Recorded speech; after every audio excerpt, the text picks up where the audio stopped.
शांताकारं भुजंगशयनं पद्मनाभं सुरेशं विश्वाधारं गगनसदृशं मेघवर्णं शुभांगं लक्ष्मीकान्तं कमलनयनं योगिभिर्ध्यानगम्यं वंदे विष्णुभवभयहरं सर्वलोकैकनाथं।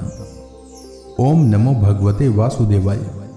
आपका भक्ति कथा चैनल पर स्वागत है। आपका दिन शुभ और मंगलमय हो। आज दिनांक है 1 जुलाई और दिन बुधवार है। आज आषाढ़ कृष्ण पक्ष की प्रतिपदा तिथि रहेगी सुबह 7:38 तक और उसके बाद द्वितीय तिथि शुरू हो जाएगी। सूर्योदय का समय रहेगा सुबह 5:27 और सूर्यास्त का समय रहेगा शाम 7:23। ब्रह्म मुहूर्त रहेगा सुबह 4:06 से सुबह 4:47 तक। वहीं राहु काल दोपहर में 12:25 से दोपहर 2:09 तक रहेगा। आइए सुनते हैं आषाढ़ मास कथा का दूसरा अध्याय। आज के अध्याय में आप चंद्रवंश का वर्णन सुनेंगे जो कि श्रीमद् भागवत महापुराण में वर्णित है। श्री सुखदेव जी राजा परीक्षित से आगे कहते हैं, परीक्षित, अब मैं तुम्हें चंद्रमा के पावन वंश का वर्णन सुनाता हूँ। इस वंश में पुरुरवा आदि बड़े बड़े पवित्र कीर्ति राजाओं का कीर्तन किया जाता है। सहस्त्रों सिर वाले विराट पुरुष नारायण के नाभि सरोवर के कमल से ब्रह्मा जी की उत्पत्ति हुई। ब्रह्मा जी के पुत्र हुए अत्रि। वे अपने गुणों के कारण ब्रह्मा जी के समान ही थे। उन्हीं अत्रि के नेत्रों से अमृत में चंद्रमा का जन्म हुआ। ब्रह्मा जी ने चंद्रमा को ब्राह्मण, औषधि और नक्षत्रों का अधिपति बना दिया। उन्होंने तीनों लोकों पर विजय प्राप्त की और राजसूय यज्ञ किया। इससे उनका घमंड बढ़ गया और उन्होंने बलपूर्वक बृहस्पति की पत्नी तारा को हर लिया। देव गुरु बृहस्पति ने अपनी पत्नी को लौटा देने के लिए उनसे बार बार याचना की, परंतु वे इतने मतवाले हो गए थे कि उन्होंने किसी प्रकार उनकी पत्नी को नहीं लौटाया। ऐसी परिस्थिति में उसके लिए देवता और दानों में घोर संग्राम छिड़ गया। शुक्राचार्य जी ने बृहस्पति जी के द्वेष से असुरों के साथ चंद्रमा का पक्ष ले लिया और महादेव जी ने स्नेहवश समस्त भूत गणों के साथ अपने विद्या गुरु अंगिरा जी के पुत्र बृहस्पति का पक्ष लिया। देवराज इंद्र ने भी समस्त देवताओं के साथ अपने गुरु बृहस्पति जी का ही पक्ष लिया। इस प्रकार तारा के निमित्त से देवता और असुरों का संहार करने वाला घोर संग्राम हुआ। तदनंतर अंगिरा ऋषि ने ब्रह्मा जी के पास जाकर यह युद्ध बंद कराने की प्रार्थना की। इस पर ब्रह्मा जी ने चंद्रमा को बहुत डांटा फटकारा और तारा को उसके पति बृहस्पति के हवाले कर दिया। जब बृहस्पति जी को यह मालूम हुआ कि तारा तो गर्भवती है, तब उन्होंने कहा, दुष्टे, मेरे क्षेत्र में यह तो किसी दूसरे का गर्भ है, इसे तू अभी त्याग दे, तुरंत त्याग दे। डर मत, मैं तुम्हें जलाऊंगा नहीं, क्योंकि एक तो तू स्त्री है और दूसरे मुझे भी संतान की कामना है। देवी होने के कारण तू निर्दोष भी है ही। अपने पति की बात सुनकर तारा अत्यंत लज्जित हुई। उसने सोने के समान चमकता हुआ एक बालक अपने गर्भ से अलग कर दिया। उस बालक को देखकर बृहस्पति और चंद्रमा दोनों ही मोहित हो गए और चाहने लगे कि यह हमें मिल जाए। अब वे एक दूसरे से इस प्रकार जोर जोर से झगड़ा करने लगे कि यह तुम्हारा नहीं मेरा है। ऋषियों और देवताओं ने तारा से पूछा कि यह किसका लड़का है, परंतु तारा ने लज्जावश कोई उत्तर न दिया। बालक ने अपनी माता की झूठी लज्जा से क्रोधित होकर कहा, दुष्टे, तू बतलाती क्यों नहीं? तू अपना कुकर्म मुझे शीघ्र से शीघ्र बतला दे। उसी समय ब्रह्मा जी ने तारा को एकांत में बुलाकर बहुत कुछ समझा बुझाकर पूछा। तब तारा ने धीरे से कहा कि चंद्रमा का, इसलिए चंद्रमा ने उस बालक को ले लिया। परीक्षित, ब्रह्मा जी ने उस बालक का नाम रखा बुध, क्योंकि उसकी बुद्धि बड़ी गंभीर थी। ऐसा पुत्र प्राप्त करके चंद्रमा को बहुत आनंद हुआ। परीक्षित, बुध के द्वारा इला के गर्भ से पुरुरवा का जन्म हुआ। इसका वर्णन मैं पहले ही कर चुका हूँ। एक दिन इंद्र की सभा में देवर्षि नारद जी पुरुरवा के रूप, गुण, उदारता, शील स्वभाव, धन संपत्ति और पराक्रम का गान कर रहे थे।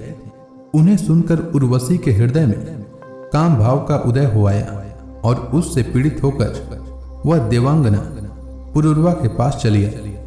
यद्यपि उर्वशी को मित्रा वरुण के शाप से ही मृत्यु लोक में आना पड़ा था, फिर भी पुरुष शिरोमणि पुरुरवा मूर्तिमान कामदेव के समान सुंदर है।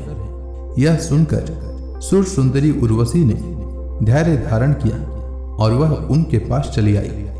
देवांगना उर्वशी को देखकर राजा पुरुरवा के नेत्र हर्ष से खिल उठे। उनके शरीर में रोमांच हो आया। उन्होंने बड़ी मीठी वाणी से कहा। राजा पुरुरवा ने कहा, सुंदरी, तुम्हारा स्वागत है, बैठो, मैं तुम्हारी क्या सेवा करूं? तुम मेरे साथ विहार करो और हम दोनों का यह विहार अनंत काल तक चलता रहे। उर्वशी ने कहा, राजन, आप सौंदर्य के मूर्तिमान स्वरूप हैं।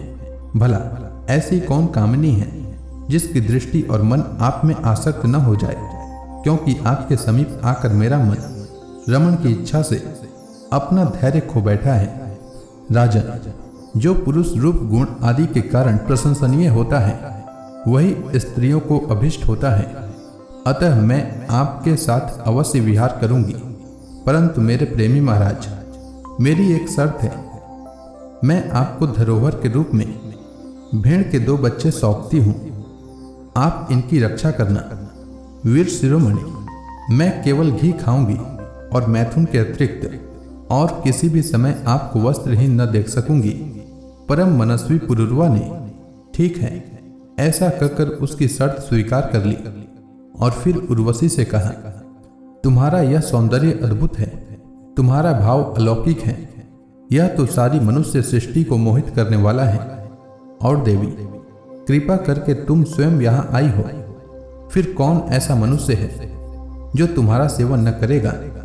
परीक्षित, तब उर्वशी काम शास्त्रोक्त पद्धति से पुरुष श्रेष्ठ पुरुरवा के साथ विहार करने लगी। वे भी देवताओं की विहार स्थली चैत्र रथ, नंदनवन आदि उपवनों में उसके साथ स्वच्छंद विहार करने लगे। देवी उर्वशी के शरीर से कमल केसर की सी सुगंध निकला करती थी। उसके साथ राजा पुरुरवा ने बहुत वर्षों तक आनंद विहार किया। वे उसके मुख की सुरभि से अपनी सुध बुध खो बैठते थे। इधर जब इंद्र ने उर्वशी को नहीं देखा, तब उन्होंने गंधर्वों को उसे लाने के लिए भेजा और कहा, उर्वशी के बिना मुझे यह स्वर्ग फीका जान पड़ता है। वे गंधर्व आधी रात के समय घोर अंधकार में वहां गए और उर्वशी के दोनों भेड़ों को, जिन्हें उसने राजा के पास धरोहर के रूप में रखा था, उसे चुराकर चलते बने। उर्वशी ने जब गंधर्वों के द्वारा ले जाए जाते हुए अपने पुत्र के समान प्यारे भेड़ों की बें बें आवाज सुनी, तब वह कह उठी कि अरे, यह कायर को अपना स्वामी बनाकर मैं तो मारी गई। यह नपुंसक अपने को बड़ा वीर मानता है। यह मेरे भेड़ों को भी न बचा सका। इसी पर विश्वास करने के कारण लुटेरे मेरे बच्चों को लूट कर लिए जा रहे हैं। मैं तो मर गई। देखो तो सही, यह दिन में तो मर्द बनता है और रात में स्त्रियों की तरह डर कर सोया रहता है। परीक्षित, जैसे कोई हाथी को अंकुश से बेध डाले, वैसे ही उर्वशी ने अपने वचन बाणों से राजा को बिंध दिया। राजा पुरुरवा को बड़ा क्रोध आया और हाथ में तलवार लेकर वस्त्रहीन अवस्था में ही वे उस ओर दौड़ पड़े। गंधर्वों ने उनके झपटते ही भेड़ों को तो वहीं छोड़ दिया और स्वयं बिजली की तरह चमकने लगे। जब राजा पुरुरवा भेड़ों को लेकर लौटे, तब उर्वशी ने उस प्रकाश में उन्हें वस्त्रहीन अवस्था में देख लिया। बस उसी समय उन्हें छोड़कर चली गई। परीक्षित, राजा पुरुरवा ने जब अपने सेनागार में अपनी प्रियतमा उर्वशी को नहीं देखा, तो वे अनमने हो गए। उनका चित्त उर्वशी में ही बसा हुआ था। वे उसके लिए शोक से विवल हो गए और उन्मत्त की भांति पृथ्वी में इधर उधर भटकने लगे। एक दिन कुरुक्षेत्र में सरस्वती नदी के तट पर उन्होंने उर्वशी और उसकी 5 प्रसन्न मुखी सखियों को देखा और बड़ी मीठी वाणी से कहा, प्रिय, तनिक ठहर जाओ, एक बार मेरी बात मान लो। निष्ठुरे, अब आज तो मुझे सुखी किए बिना मत जाओ, क्षण भर ठहरो। आओ हम दोनों कुछ बातें तो कर लें। देवी, अब इस शरीर पर तुम्हारा कृपा प्रसाद नहीं रहा, इसी से तुमने इसे दूर फेंक दिया है। अतः मेरा यह सुंदर शरीर अभी ढेर हुआ जाता है और तुम्हारे देखते देखते इसे भेड़िए और गिद्ध खा जाएंगे। उर्वशी ने कहा, राजन, तुम पुरुष हो, इस प्रकार मत मरो। देखो, सचमुच ये भेड़िए तुम्हें खा न जाएं। स्त्रियों की किसी के साथ मित्रता नहीं हुआ करती। स्त्रियों का हृदय और भेड़ियों का हृदय बिल्कुल एक जैसा होता है। स्त्रियां निर्दय होती है, क्रूरता तो उनके स्वाभाविक ही रहती है। तनिक सी बात में चिढ़ जाती हैं और अपने सुख के लिए बड़े बड़े साहस के काम कर बैठती हैं। थोड़े से स्वार्थ के लिए विश्वास दिलाकर अपने पति और भाई तक को मार डालती हैं। इनके हृदय में सौहार्द तो है ही नहीं। भोले भाले लोगों को झूठ मूठ का विश्वास दिलाकर फांस लेती हैं और नए नए पुरुष की चाट से कुलटा और स्वच्छंद चारिणी बन जाती हैं। तो फिर तुम धीरज धरो, तुम राजेश्वर हो, घबराओ मत। प्रति 1 वर्ष के बाद एक रात तुम मेरे साथ रहोगे, तब तुम्हारे और भी संतानें होंगी।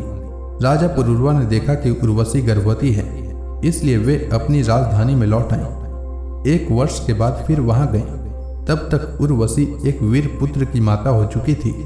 उर्वशी के मिलने से पुरूरवा को बड़ा सुख मिला और वे एक रात उसी के साथ रहे। प्रातःकाल जब वे विदा होने लगे, तब विरह के दुख से अत्यंत दिन हो गए। उर्वशी ने उनसे कहा, तुम इन गंधर्वों की स्तुति करो, ये चाहे तो तुम्हें मुझे दे सकते हैं। तब राजा पुरूरवा ने गंधर्वों की स्तुति की। परीक्षित, राजा पुरूरवा की स्तुति से प्रसन्न होकर गंधर्वों ने उन्हें एक अग्नि स्थाली दी। राजा ने समझा यही उर्वशी है, इसलिए उसको हृदय से लगाकर वे एक वन से दूसरे वन में घूमते रहे। जब उन्हें होश हुआ, तब वे स्थाली को वन में छोड़कर अपने महल में लौट आए एवं रात के समय उर्वशी का ध्यान करते रहे। इस प्रकार जब त्रेता युग का प्रारंभ हुआ, तब उनके हृदय में तीनों वेद प्रकट हुए। फिर वे उस स्थान पर गए जहां उन्होंने वह अग्नि स्थाली छोड़ी थी।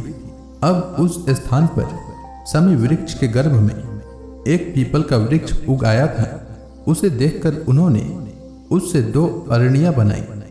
फिर उन्होंने उर्वशी लोक की कामना से नीचे के अरणी को उर्वशी, ऊपर की अरणी को पुरूरवा और बीच के काष्ठ को पुत्र रूप से चिंतन करते हुए अग्नि प्रज्वलित करने वाले मंत्रों से मंथन किया। उनके मंथन से जातवेदा नाम का अग्नि प्रकट हुआ।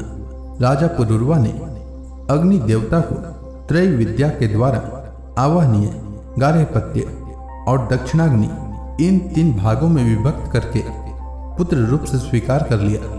फिर उर्वशी लोक की इच्छा से पुरूरवा ने उन तीनों अग्नियों द्वारा सर्वदेव स्वरूप इंद्रियातीत यज्ञपति भगवान श्रीहरि का यजन किया। परीक्षित, त्रेता के पूर्व सतयुग में एकमात्र प्रणव ओमकार ही वेद था। सारे वेद शास्त्र उसी के अंतर्भूत थे। देवता थे एकमात्र नारायण, और कोई न था। अग्नि भी 3 नहीं, केवल एक था, और वर्ण भी केवल एक हंस ही था। परीक्षित, त्रेता के प्रारंभ में पुरूरवा से ही वेद त्रयी और अग्नि त्रयी का आविर्भाव हुआ। राजा पुरूरवा ने अग्नि को संतान रूप से स्वीकार करके गंधर्व लोक की प्राप्ति की। तो इसी के साथ यह अध्याय समाप्त हुआ। तो प्रेम से बोलिए विष्णु भगवान की जय, समस्त देवी देवताओं की जय। इसके आगे की कथा मैं कल के अध्याय में सुनाऊंगा। तब तक के लिए भगवान श्री हरि विष्णु का नाम जपते रहें।